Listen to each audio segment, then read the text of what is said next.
Today we're going to plan and prepare to win by planning an entire year of content in less than an hour. Now, for illustration purposes, I'm going to pretend I'm a bicycle shop owner whose target audience are local families and commuter riders. We're going to go through 4 easy steps to creating a content calendar. Step 1 is choosing your content categories. Step 2, cycle through each of your content categories, covering 1 per month throughout the year. Step 3, pick a unique theme for each month. And Step 4, break down each month into topics to cover for each week. So let's start with Step 1. Choose your content categories. If you visit most successful blogs, you'll discover they don't write about whatever topics interest them. Instead, they have about 3 to 4 primary content categories, major topics that they write about. So if I was a bike shop owner, my primary content categories might be casual riding, commuting via bike, and bicycle repair. And here's another way of displaying it, kind of in a chart format or a table format. I've got categories. First one is casual riding, then commuting, then bicycle repair. So let's move on to Step 2, to cycle through your categories. Now, once you've picked your content categories, you then want to cycle through them throughout the entire year.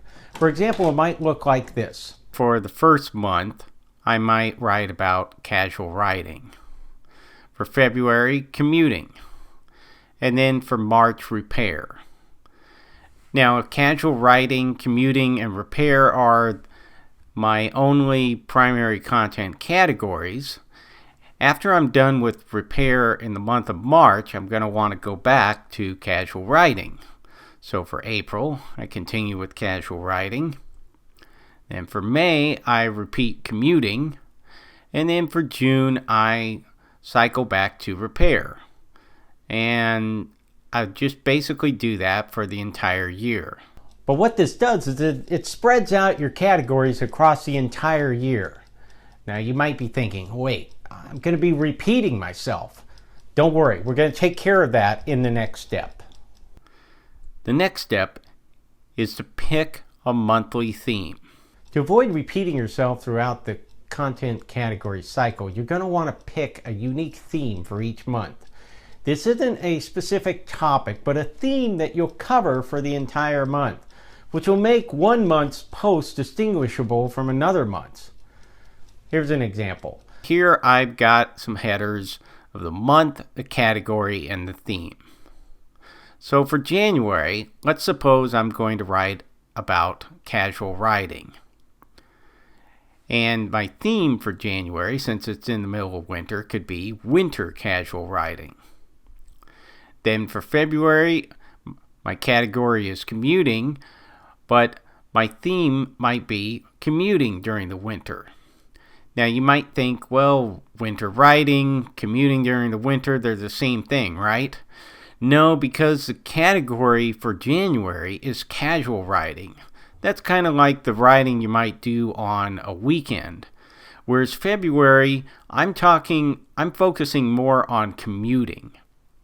So what I might want to cover for this month is tips and tools for getting to work during the winter.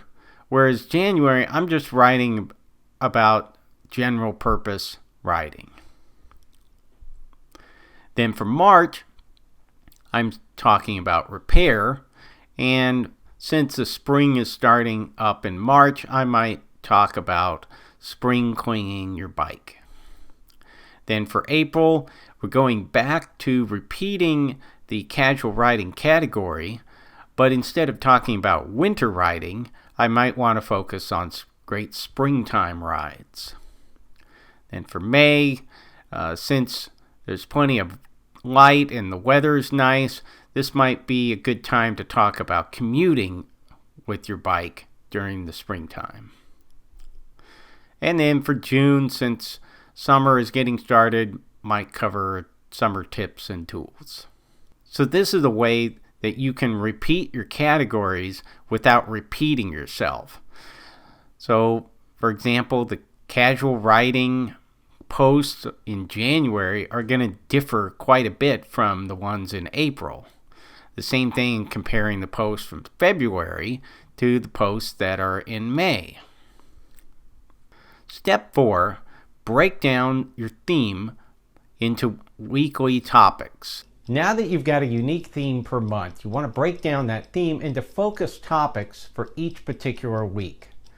For example, if I'm writing about great casual springtime rides for the month of April, I can break it down to feature a specific spot each week like this.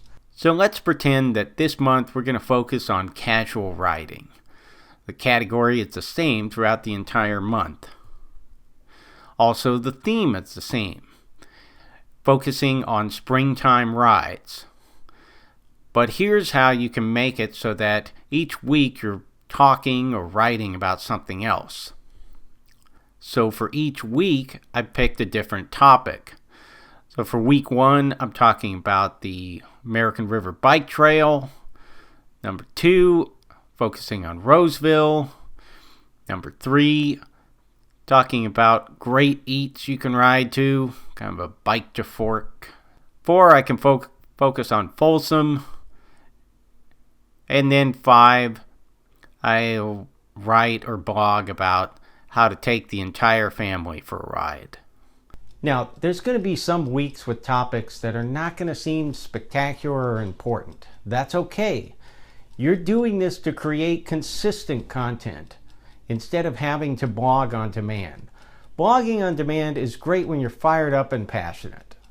But when you have weeks where there's interruptions, life happens, a consistent content schedule will help you chug through. So to recap, here's how to create a content calendar. You first choose your content categories. Then you cycle through your content categories throughout the year. You pick a unique theme for each month.